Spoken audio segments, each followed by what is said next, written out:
We got the drop. It's what I do, it's who I am. I'm a hustler, baby. No label, the label. Whoa, what's that, Mob? It's the biggest Mob, Key the Kid, and welcome back to my channel, No Label the Label. If you like power like I love power, make sure you smash that like button, subscribe, and turn your post notification bell so you won't miss any other videos I have on power. Power Book 3 Raising Kanan is out now, and if you've been missing it, shame on you, shame on you, shame on you. But don't you worry, you fret not, my friend, you fret not, boyo. No Label the Label got you covered with the most exclusive content in the game. This is the official spoilers video for episode 9. I repeat, this is a spoilers video. Give me a big thumbs up, share with your friends, and give me a comment. You guys, right now, stop what you're doing right now. And speaking of stop what you're doing, it looks like Lulu hasn't stopped what he's been doing at all. He's still drinking, and he's still running his mouth, and he's still fucking up. Yeah, with all the drinking and running his mouth he's been doing, he's been fucking up tremendously. In this episode, he robs a liquor store for some whiskey. Feeding the problem, feeding to the problem. He grabbed the stuff and the clerk said, "What you doing? Where you going with that? You halfway there. You got to pick up the stuff and now you got to pay for it. Then you could be on your way." But Lulu had no clue about any of that. He didn't care. With another sad song. Speaking of sad song, make sure you click the link in the description and go stream my newest single, Sad Song. It's out right now. It just dropped today. It's a song I wrote about Unique and Raquel. So if you love power, you'll love this song. Listen for that in the second verse. Check it out. Back to the spoilers. So Famous ends up playing this music for Swirly. Swirly ends up calling a big investor, some big rich dude that took a liking into Famous, you know what I'm saying? So he wanted to know who did all the production and producing on the track. And he told him it was Uncle Lou. You see what I'm saying? He said the production was Uncle Lou. And he said, well, look, I want to get a good feel for you guys. Let's set up a meeting. Let's get you and Uncle Lou in my proximity around me right quick so we could set up a meeting. So Famous is like, man, yeah, I talk to Lulu every day. I talk to Lulu all the time. It ain't going to be hard to find him. You see what I'm saying? I know where he at right now. As a matter of fact, I'm going to go holler at him right after you leave. You see what I'm saying? So the dudes end up leaving, and now Famous is going to go look for Lulu. So the only place he can go look for Lulu is at Kanan place, which was his spot, which is now Kanan and Ronnie's spot. So Famous Moses all the way down there to go see if Kanan will open up the door and let him know where his Uncle Lulu is. So Famous end up knocking on the door, and next thing you know, Ronnie come to the door. So he's spooked. He looking like he saying, yo, is Kanan here? You see what I'm saying? He like stuttering, bad as a bitch. He like, is Kanan here? And Ronnie telling him to get the fuck on down. So Famous start yelling like, yo, Kay, you there? Woo, woo, woo. And that's when Ronnie started roughing him up right there. He was like, man, you always running your mouth. You always talking. I said to go. I said to get the fuck on down. And that's when Kanan come from out the cut, and he was like, man, let him go, Ronnie. Let him go. And he was like, I'm looking for Lulu. Woo, woo, woo. He like, man, I ain't fucking with my family right now. So that ought to answer your question. You see what I'm saying? And then he was telling Famous to get out of here. So Famous started leaving, looking all sad and shit. So Kanan ended up telling Famous about what was going on at the mall, the big show for Jukebox. And he said he know Lulu wouldn't miss that. So if you want to catch Lulu, catch the show. He'll be there, you'll be there, everybody gonna be there. And Ronnie like, how you going to the mall and we ain't got no work? We out of business. And Kanan like, you don't need to be worrying about what I'm doing, nigga. Now, speaking of Ronnie, in the very beginning of the episode, right after Lou knocks off the liquor store, we see Ronnie being approached by Julian, whatever his name is, Juliana's cousin, big cousin. You see what I'm saying? And he was with Ty Dolla $ign, also known as Not Breeze. I'm just fucking with y'all. His name is Clarence. You see what I'm saying? So he was riding with Clarence, and Clarence is like, man, who is that? Who is them? He was like, them the people that's gonna tell us we out of business. So when they get out the car, he make him. If you haven't seen the scene, I will leave the link in the description. So he ends up telling him that, my cousin's dead. Any business that you had with her is over with. Any other relationship other than business that you had with her is most definitely over with. And the only reason you alive is because I talked to your investors. Yeah, he talked to Snaps and Pops. And Ronnie thinking it's about rock. No, my friend, this is about that paper, that dinero, that money. Because Joaquin promised not to sell any heroin in South Jamaica. He made that promise. Speaking of click the link in the description to go stream my newest single, and sad song. Because Snaps and Pops got a sad song for Ronnie. So Ronnie goes to the meeting with Snaps and Pops, and they say, well, I guess you talked to the Colombians.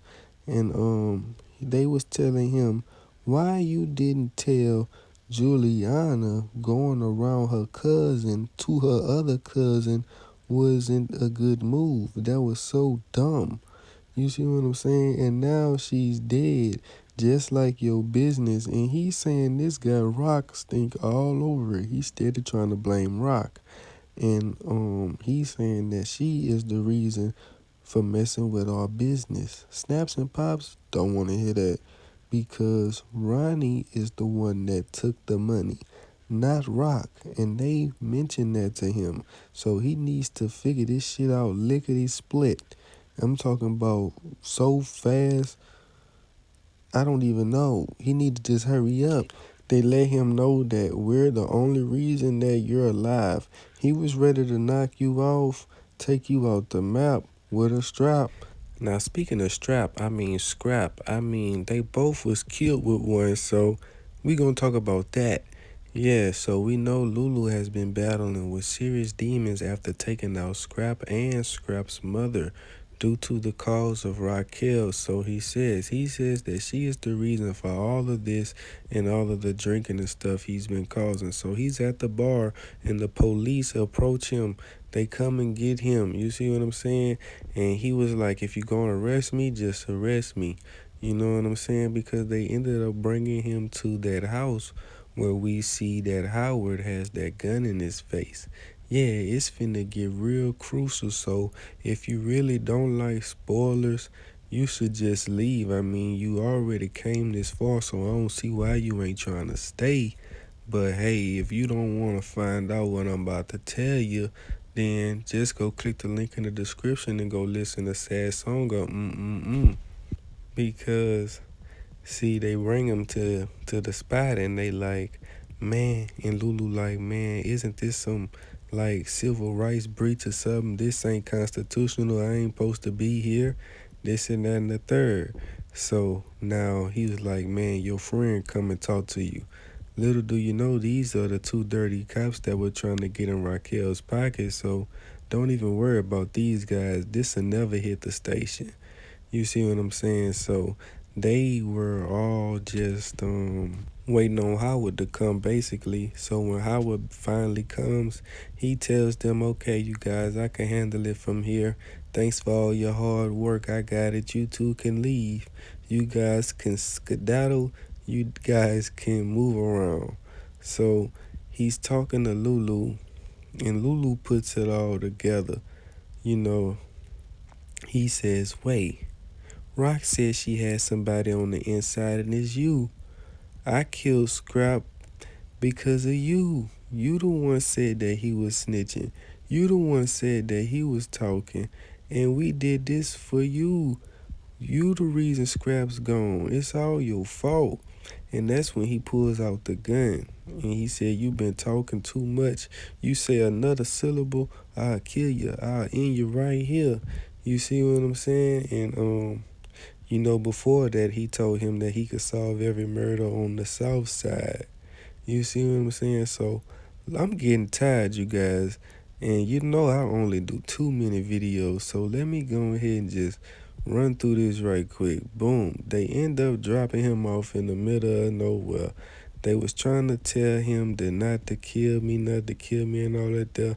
They end up dropping him off in the middle of nowhere.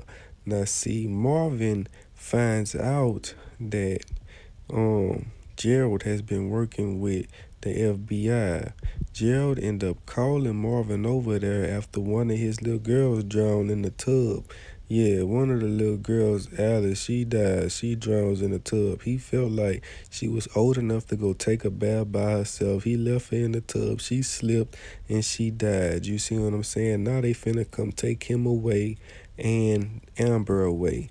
And Marvin was like, maybe that's a good thing. You know what I'm saying? You need help. And if they take the girls away, they take the girl away, you can get help. And he was like, man, I'm not a good friend. I'm not a good friend. You're going to hate me and never forgive me. And he was like, nah, man, you just talking. You don't know what you're saying. You're messed up right now. Because he was in there high. So he ended up telling them the truth that he got caught with some heroin and it wasn't enough to write off with simple possession. And they was going to give him some real serious drug time if he didn't inform on Marvin and his family. So Marvin ends up switching it and tell him how he's a piece of shit and how he ain't no good friend and how this and that and the third. And he ends up killing him. Speaking of go click the link right now. I just gave you some real serious tea, baby. Later on there, go stream and sad song. It's where you belong. And speaking of belong, they trying to see what's going on with Juke if she belongs in the army or not. When her and Rock was having lunch at the diner, Rock told her that, I'm not here to talk about Kanan. I've been talking to you about Kanan your whole life. It's not fair. You must have mistakenly used our old address and they sent this package here for you. It had your name on it. I thought it was for Kanan, so I just opened it. And it says that you want to go to the army. Juke, I didn't know you want to do that. I didn't know you want to go to the army. And Juke is saying that I didn't know either. I don't know what I want to do. And she was like, well, if you want to do that, do that. If you want to do this singing thing, go grab it. If you talk to your dad about it, what did he say? And she said, nah, I don't even know what to tell him. He might just start doing all that breathing again. And then Rock was like, yeah, him and that breathing. And speaking of breathing, the feds aren't holding their breath on this one. Nope, they go pick Jukebox up. Yep. They wanted to find out information on her dad. Is he part of the organized crime? Is he doing things with the mafia? Because Detective Burke's daddy came up to the station and name dropped Laverne Thomas because he said that Howard was the one that went to Nicole's daddy and got him to tell IDA about Detective Burke. You see what I'm saying? And they put two and two together that Marvin is her dad and that she got the drugs from Marvin and Nicole ended up taking the drugs and died. And Jukebox was saying, man, y'all don't know nothing. If y'all had something, y'all wouldn't even be talking to me. You see what I'm saying? So they end up getting a call about Gerald, so they had the lickety split. And they was like, so answer the questions, Jukebox, answer the questions. And Jukebox said, you messed up my whole life. You just messed up my whole chance because she was at the show when they approached her. Yeah, she was in front of record label execs when the FBI approached her and said that we want to talk to you about your family being involved with organized crime. Just another sad song. Make sure y'all go click the link and go stream both of them because looks like we're out of time for today's video. If you like today's video, please give me a big thumbs up and subscribe. Turn your post notification bell so you won't miss any other videos I have on Power. It's the My Biggest Mob, Key the Kid.